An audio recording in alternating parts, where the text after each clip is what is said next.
Queridos, que a graça e a paz do Senhor Jesus seja sobre todos. Bom dia.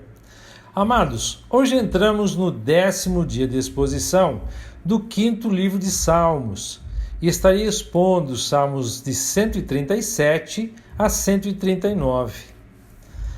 O Salmo 137 mostra que o povo de Israel foi submetido a uma situação crítica quando estava exilado de suas terras. Cativos na Babilônia, eles foram tentados a esquecer e desprezar sua pátria e as esperanças de vê-la restaurada e reabilitada pela fidelidade de Deus no cumprimento das suas promessas. O tom saudosista do Salmo indica que ele foi escrito um bom tempo depois do início do exílio. Alguns comentaristas sugerem que sua composição se deu no final do cativeiro babilônico. A fim de preservar a fidelidade a Deus, sua identidade nacional e as esperanças de retornar à terra da promessa, vendo-se cumprir tudo o que o Senhor prometera, o salmista assume uma postura de resistência às pressões. Para isso, ele leva adiante 3 ações que o tornaram constante diante da tristeza e da decepção do momento. A primeira ação foi lamentar a condição adversa, versos de 1 a 3. Em situações ruins, um mecanismo de defesa que as pessoas possuem é a aceitação. Normalmente, é preciso se conformar com as contingências da vida e esperar um futuro melhor. Entretanto, quanto as contingências são frutos de erro, aceitar e se conformar com as consequências é o mesmo que aceitar o próprio erro. Esse era o caso dos israelitas, pois estavam exilados por causa do seu próprio pecado. Eles não podiam culpar a ninguém além deles mesmos. Por isso, olhar para o exílio e não lamentar significava relevar o pecado que cometeram e deixar de buscar a restauração. Mas o salmista e os seus pares não agiram desse modo. Eles lamentaram sua condição, olhando para a pátria com saudades. Ele diz no verso 1: ali, ao lado dos rios da Babilônia, nós nos sentamos e choramos ao lembrar de Sião. Diante disso, vê-se que para tais judeus a ideia de se tornarem babilônicos não era aceitável, nem tampouco aprazível. Seu desejo era nunca ter deixado Israel, e o fato de ter acontecido exatamente isso era para eles motivo de grande tristeza. Surpreendentemente, a iniciativa do povo da Babilônia era no sentido oposto. Em vez de fazerem os judeus sofrerem como escravos indesejados em sua terra, os babilônicos os convidavam a se alegrar. Pois no verso 3 ele diz: pois ali os nossos captores nos pediram para entoar canções, e os nossos opressores para sermos alegres, dizendo: cantai para nós um dos cânticos de Sião. Isso, obviamente, pode ser visto como uma afronta humilhante da parte dos opressores. Entretanto, a negativa dos israelitas e suas razões demonstram que eles não estavam sendo obrigados a isso, mas sim incentivados. Parece que a ideia era que eles aceitassem sua condição e se alegrassem nela. A adaptação seria a palavra-chave nessa situação, principalmente depois de tanto tempo de cativeiro. É como se os babilônicos lhes dissessem: não está na hora de se conformar e de tocar a vida? Não está na hora de ser feliz longe da sua terra? A sugestão era bastante tentadora, mas o salmista e seus irmãos a rejeitaram. Em vez de cantarem alegremente, eles deixaram de lado seus instrumentos musicais para manter seu lamento. No verso 2 ele diz: nós penduramos nossas harpas nos salgueiros que há entre eles. Essa ação expressa não apenas o desejo de não se satisfazer com o fruto do erro e do pecado, como também de demonstrar publicamente o lamento e o anseio de retornar à situação original. A segunda ação do salmista foi de resistir às pressões do mundo, versos de 4 a 6. Diante das sugestões que aos olhos humanos pareciam boas e agradáveis, o salmista mantém os princípios da separação do mundo e da santidade do nome do Senhor. No verso 4 ele vai dizer: como entoaríamos o cântico do Senhor sobre solo estrangeiro? Assim, os cantos que serviam para cultuar a Deus no templo em Jerusalém jamais seriam tratados com descaso e nem serviriam para promover a desonra do nome do Senhor. É claro que a vida seria bem mais fácil para eles se sucumbissem à pressão de aceitar sua condição e de tirar proveito dela. Mas tal ideia é tão inaceitável que o salmista roga uma maldição sobre si caso se deixe levar pelo mundo, colocando de lado a esperança de retornar a Jerusalém. Ele diz no verso 5, que minha mão direita fique esquecida, se eu me esquecer de ti, ó Jerusalém. A mão ficar esquecida é o mesmo que ficar aleijada, sem movimentos, inútil. Não satisfeito, o escritor afirma que sua alegria só poderia vir de Jerusalém e de tudo que a cidade representava em termos de adoração a Deus e de esperança futura. No verso 6 ele continua: que a minha língua fique presa no céu da boca, se eu não me lembrar de ti, e se eu não elevar Jerusalém ao patamar de minha alegria suprema. Não importa quanto tempo tenha se passado, nem quanto o mundo o tenha convidado a se acomodar em seu meio, os valores do Deus eterno prevalecem para seus servos. A última ação do salmista foi esperar a justiça de Deus, versos de 7 a 9. A última seção do salmo é bastante dura e de natureza imprecatória. O salmista clama por punição para seus captores e para quem os auxiliou e se alegrou com a queda de Jerusalém e da nação.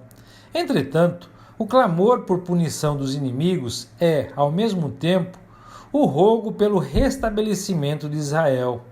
Assim, a ampla justiça de Deus, juízo do pecador e justificação do servo, é o objetivo do salmista nos versos finais do salmo. É perceptível sua confiança em Deus para a reversão da situação e para o tratamento do mal. O primeiro alvo do julgamento divino, nas palavras do escritor, é Edom. Os edomitas são descendentes de Esaú e, por isso, aparentados dos israelitas. Eles rebelaram-se e se alegraram com o sofrimento dos seus parentes desde os dias do profeta Obadias e do rei Jeorão. Nos dias da queda de Jerusalém, não foi diferente. No verso 7, o salmista diz: lembra-te, ó Senhor, dos filhos de Edom, no dia em que caiu Jerusalém, quando disseram: desnudai-a, desnudai-a, até chegar aos seus fundamentos. O outro alvo é a própria Babilônia, cuja queda o salmista considera garantida e iminente. No verso 8 ele diz: ó filha da Babilônia, que está prestes a ser destruída, feliz aquele que retribuir a ti o que tu mereces pelo que fizeste a nós. A linguagem usada nesse texto é interessante, que traz a ideia de que a Babilônia foi instrumento da punição do pecado de Israel, e que de modo semelhante provaria do mesmo remédio. Entretanto, sobre ela o escritor prevê cair a mão punitiva do Senhor em um grau avassalador, que não pouparia ninguém. No verso 9 ele diz: feliz aquele que segurar e despedaçar as tuas crianças contra a rocha. Apesar das palavras duras, o salmista certamente tem em mente a associação profética entre a punição das nações e a restauração de Israel, pondo sua esperança no dia da justiça de Deus. O Salmo 138 é um salmo de Davi, iniciando uma seção de salmos da mesma autoria que vai do 138 até o 145. Todos os 8 salmos dessa seção tratam de temas relevantes ao povo que voltou do exílio, como a fidelidade de Deus, a necessidade de auxílio e a gratidão pela libertação. Assim como Israel foi preservado por Deus no exílio e no seu difícil restabelecimento na Palestina, o rei Davi também sentiu a ação protetora do Senhor.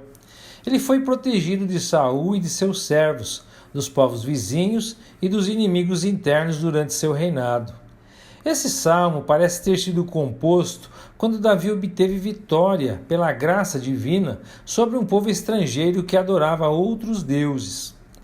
Ainda que Davi soubesse que o poder dos reis da terra fosse muito superior ao do rei israelita, Deus o protegeu de todos e fez-lhe vencedor, mesmo tendo corrido sério risco de morte. Com isso, o Senhor se mostra grandioso e faz certas revelações a respeito das fraquezas daquilo que é considerado forte e inabalável nesse mundo. A primeira revelação exposta no Salmo é a inutilidade dos deuses, versos de 1 a 3. O tom do Salmo, claro desde a primeira letra, é de gratidão. Ele diz na parte 1 do verso 1: renderei graças a ti com todo o meu coração. Apesar dessa disposição ser apropriada em qualquer situação, ela geralmente surge nos Salmos em circunstâncias em que a gratidão tem uma razão específica e definida em termos de atuação benéfica de Deus. Nesse caso, a providência divina parece ter vindo diante de uma ameaça estrangeira, pelo que Davi, contrariando a esperança dos inimigos em seus falsos deuses, proclama de modo zombeteiro e desafiador. Ele diz na parte B do verso 1: cantarei a ti diante dos deuses. Esse canto diante dos falsos deuses das nações certamente lembra o desafio e a zombaria de Elias aos profetas de Baal e ao seu falso Deus. Desse modo, a gratidão de Davi tem relação com a vitória que o Senhor lhe concedeu sobre inimigos cujos deuses não lhes puderam socorrer. Não apenas a supremacia de Deus fica patente, como também a inutilidade dos falsos deuses. Em tempos de politeísmo, a prova da inutilidade dos deuses devia preceder a prova da sua inexistência. Adorando e agradecendo ao Deus verdadeiro e existente, Davi se compromete a cultuá-lo publicamente no lugar apropriado. Ele diz: eu me prostrarei no teu santo templo e renderei graças ao teu nome. A razão para isso foi que, ao envergonhar os deuses, o Senhor comprovou não apenas o seu amor leal, mas também a fidelidade da sua palavra empenhada diante dos teus servos. A parte B do verso 2 ele diz: por causa do teu amor e da tua fidelidade, pois tu engrandeceste acima de tudo o teu nome e a tua promessa. Desse modo, a grandeza do nome do Senhor se antepõe à inutilidade dos deuses. Por fim, Davi explica como Deus lhe fez tão grande benefício. Em primeiro lugar, o Senhor ouviu e atendeu sua oração, como ele fala no verso 3: no dia em que eu clamei por socorro, tu me respondeste. E em segundo, ele encorajou e capacitou Davi a vencer o inimigo. Na parte B do verso 3 ele vai dizer: provocaste força em minha alma. A segunda revelação é a subordinação dos reis, versos de 4 a 6. Davi lidou com muitos reis, fugiu de alguns, fez alianças comerciais com outros e abateu muitos deles. Ele sabia o poder que tinha um rei e, principalmente, um conglomerado de reis. Entretanto, em seu agradecimento pelo socorro poderoso do Deus fiel, ele enumera a totalidade dos reis se submetendo ao Senhor ao serem impactados com suas palavras e ações. No verso 4, Davi diz: todos os reis da terra renderão graças a ti, ó Senhor, quando ouvirem as palavras da tua boca. Isso significa que as palavras do Senhor são maravilhosas e louváveis, mas também que são gloriosas e temíveis, razão pela qual os reis, mesmo em sua costumeira arrogância, são forçados a se curvar diante do soberano. A atuação de Deus na história comprova todo o caráter e os atributos do monarca eterno. Então, no verso 5, Davi diz: E cantarão sobre os caminhos do Senhor, pois grande é a glória do Senhor. Aqui a expressão caminhos do Senhor aponta para seus feitos e para o seu modo de agir segundo o seu caráter, motivo dos cânticos dos reis de acordo com o que Davi previu. Onipotência, onipresença e onisciência também formam o pano de fundo da razão para os reis temerem a Deus, pois no verso 6 Davi diz: Pois exaltado está o Senhor, mas apesar disso, olha para o humilde e de longe reconhece o soberbo. Mesmo estando muito acima dos homens, ele conhece e dá atenção a todos, conhecendo-lhes o caráter e sabendo exatamente como tratar a cada um. Isso inclui reis, príncipes, governadores, trabalhadores, escravos e mendigos. A última revelação do Salmo é a ineficácia dos inimigos, versos 7 e 8. Davi enfrentou duras batalhas e teve muitos inimigos poderosos, e realmente não era como os heróis das histórias de ficção de hoje, que não morrem nem podem ser feridos. Cada batalha era um perigo real para o salmista, mas a presença protetora de Deus fazia toda a diferença nos resultados dos seus embates militares. Ele vai dizer no verso 7, parte A: Se eu ando em meio ao perigo, tu me fazes viver.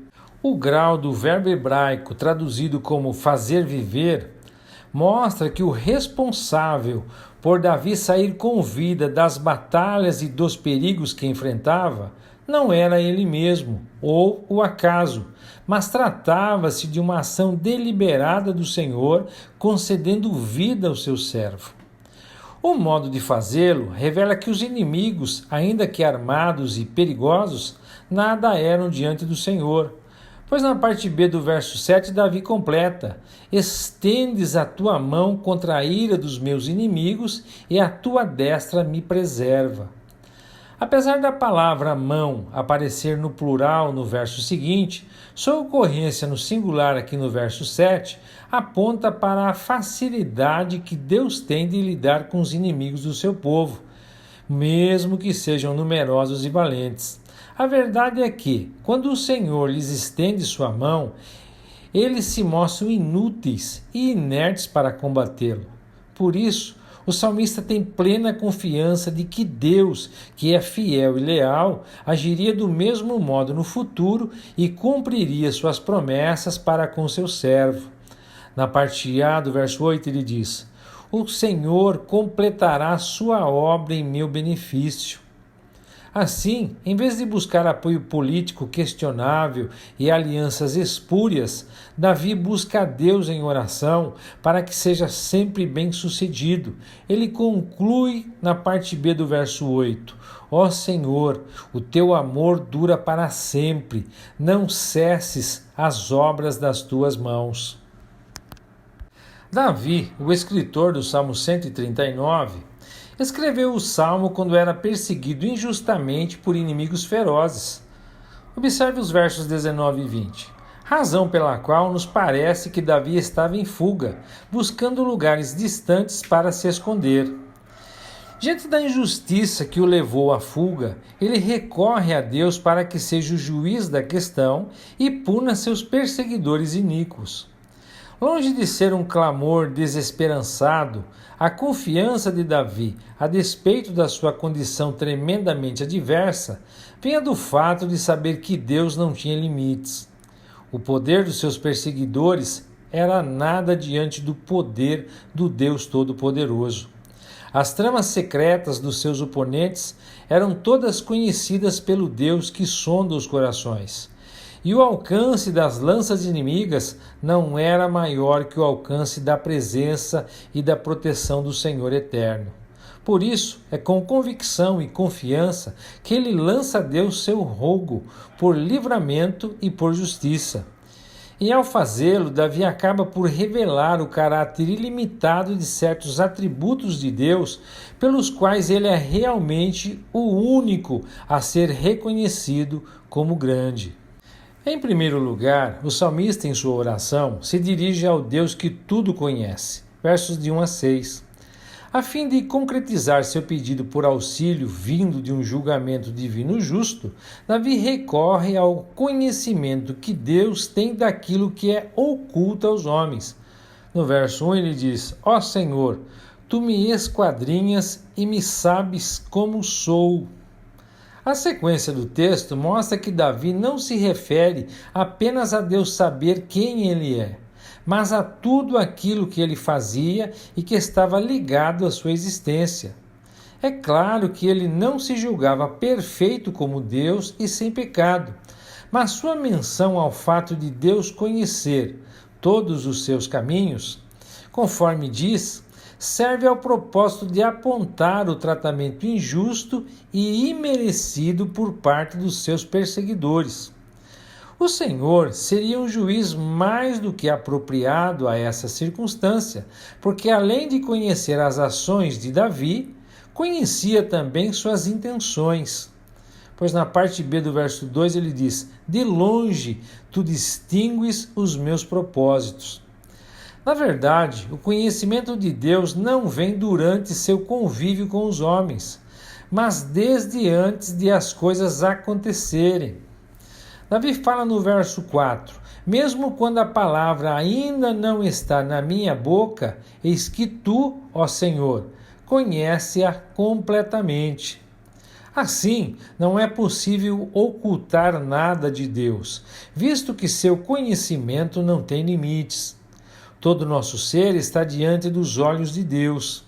Esse vislumbre é tão surpreendente e acima de tudo que conhecemos que concordamos com a reação estupefacta de Davi. No verso 6 ele diz: Esse conhecimento é maravilhoso demais para mim. Em segundo lugar, Davi se dirige ao Deus que está em toda parte, versos de 7 a 12. Sem manter o sentimento supersticioso de que longe do tabernáculo Davi estava também longe do Senhor, ele sabe que a presença divina o acompanhava a todo lugar para onde fugisse. No verso 7 ele pergunta: Onde me distanciarei do teu espírito?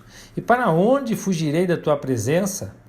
Essas perguntas retóricas, cuja resposta obrigatória é lugar nenhum, são seguidas por suposições de locais em que, mesmo que o salmista pudesse chegar, ali também estaria o Senhor. Entretanto, a ausência de limites de Deus faria não apenas com que ele estivesse presente nesses lugares longínquos, mas que continuasse a agir do mesmo modo para com seu servo. No verso 10, Davi diz: Também ali a tua mão me conduzirá e a tua destra me segurará com firmeza. Conduzir e segurar promove uma ideia mais ampla de proteção e provisão por parte de Deus.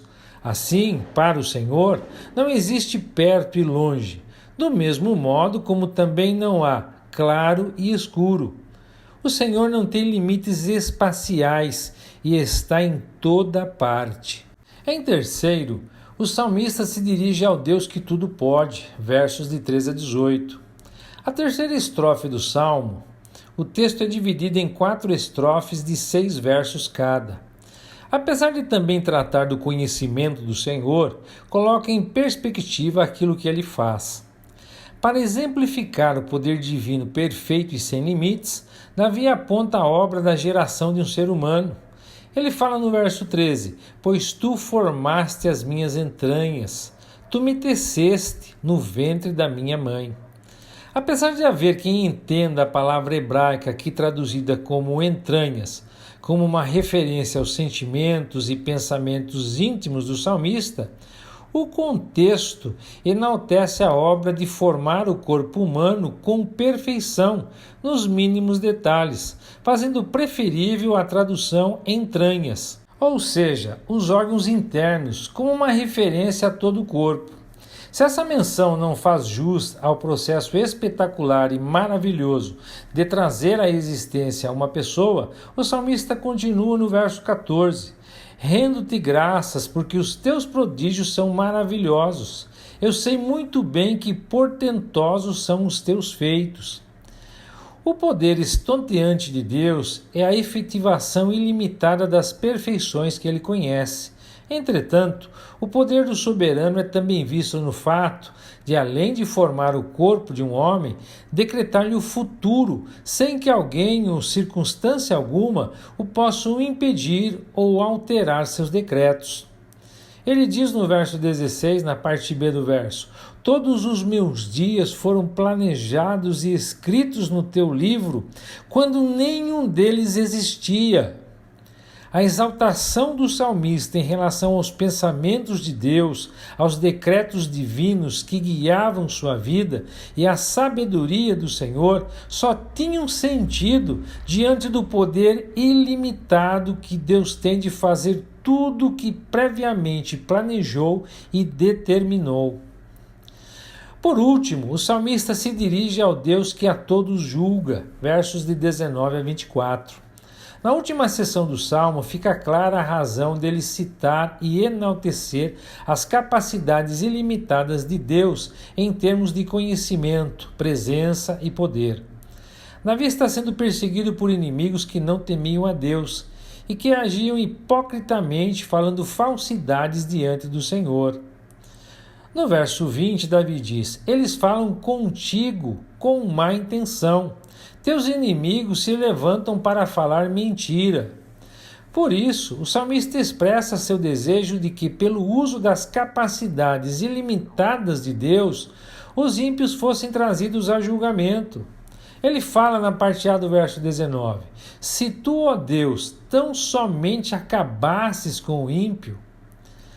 Entretanto, o escritor sabe que Deus é imparcial no seu juízo e que todos estão diante dos seus olhos, de modo que ele apresenta ao Senhor sua inocência nessa questão e seu antagonismo ao modo de agir dos inimigos de Deus.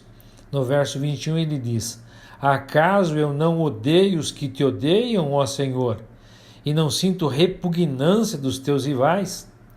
A inimizade entre Davi e os homens que agiam perversamente era tão grande que ele se coloca diante de Deus para ser também por ele avaliado e vindicado. Os versos 23 e 24, ele diz: sonda-me, ó Deus, e observa meu coração. Examina-me e observa as minhas afeições. Vê se há em mim algum comportamento que produza sofrimento e guia-me no caminho que permanece para sempre. O fato de Deus não ter limites em sua ação de julgar, unido aos seus atributos ilimitados, garantia que o salmista seria protegido e conduzido, ao passo que os homens que injustamente o perseguiam seriam punidos.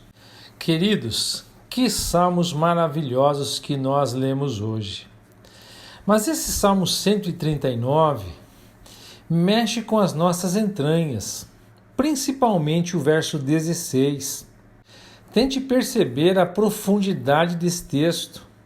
Os teus olhos viram a minha substância ainda informe, e no teu livro foram escritos dias. Sim, todos os meus dias foram planejados e escritos no teu livro, quando ainda nenhum deles existia. Meus irmãos, dá para imaginar isso? Deus nos formando no ventre de nossas mães para vivermos uma história que está planejada e escrita num livro, narrando dia por dia toda a nossa vida? Eu não sei quanto a você, mas esse conhecimento é maravilhoso demais para mim. Que o Eterno os abençoe e até amanhã, se Deus quiser.